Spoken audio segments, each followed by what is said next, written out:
Now, people have been foretelling the coming of the Christ for centuries, and nothing appears to have happened.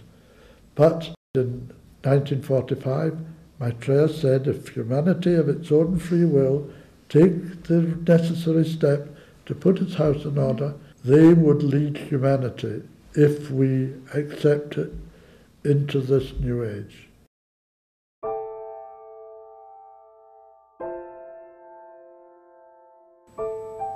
Maitreya came into the world on July 19th, 1977.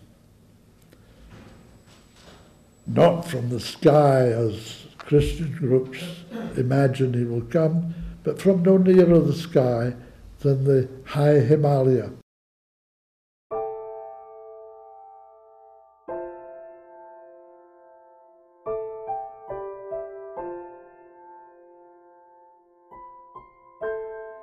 Christians are awaiting, either urgently or far off, the return of the Christ, as they see him, usually as Jesus Christ. The Muslims await him as the great Imam Mahdi, and some believe he is in the world, some think he's coming very soon.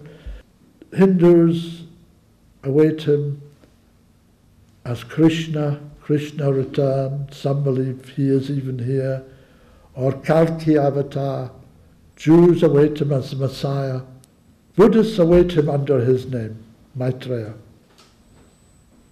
2,600 years ago, the Buddha said that at this time would come into the world a great teacher, a Buddha like himself, by name Maitreya, who from his extraordinary spiritual standing would galvanize and inspire humanity into the creation of a brilliant golden civilization, based, as he put it, on righteousness and truth.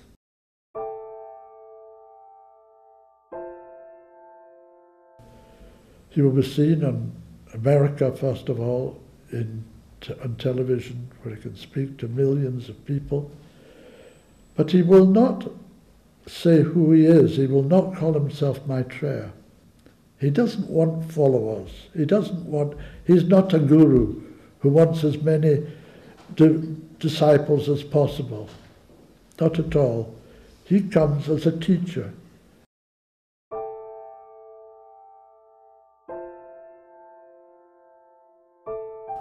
We have to not just recognize Maitreya, but want for the world what he wants for the world. He wants for the world peace. Above all, peace. There has to be peace, because if there is no peace, then there'll be no future. We will destroy ourselves. A small war would become a big war. That big war would be nuclear and would destroy all life on planet Earth.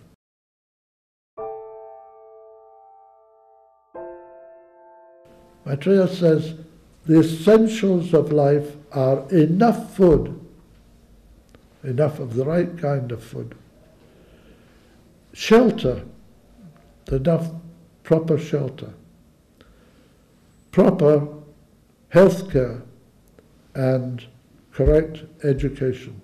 These four things are absolutely divine rights to humanity. And yet, if you look around the world, there is not one country in the world where you can have all of these unless you have money.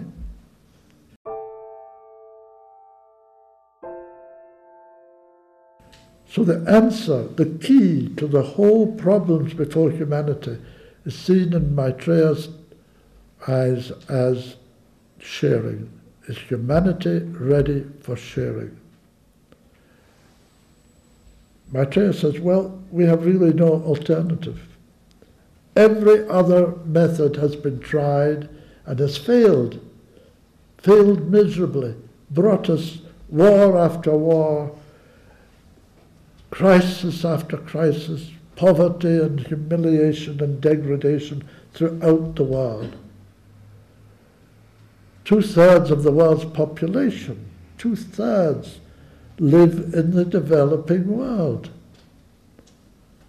And they live short, stunted lives, and their children with them.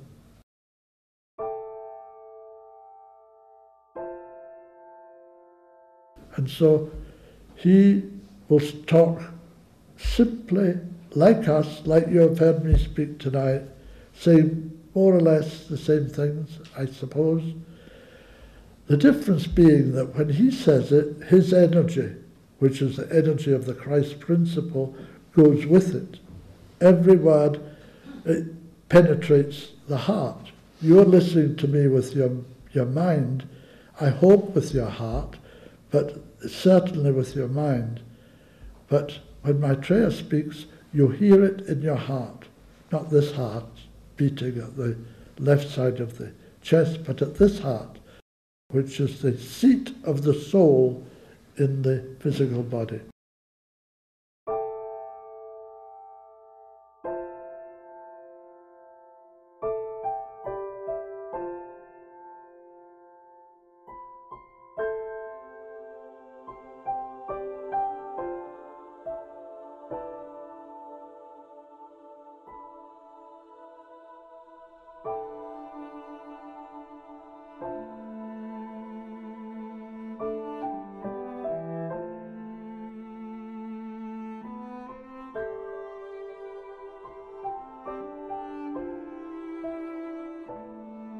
On the day of declaration, we will see by now a familiar figure. Maitreya will come into telepathic rapport with the whole of humanity, and each of us will hear his words inwardly, silently, in our own language. This is an experience which will transform humanity. People will tell it to their children and their children and their children, and down through the ages. It will be the most extraordinary experience for humanity.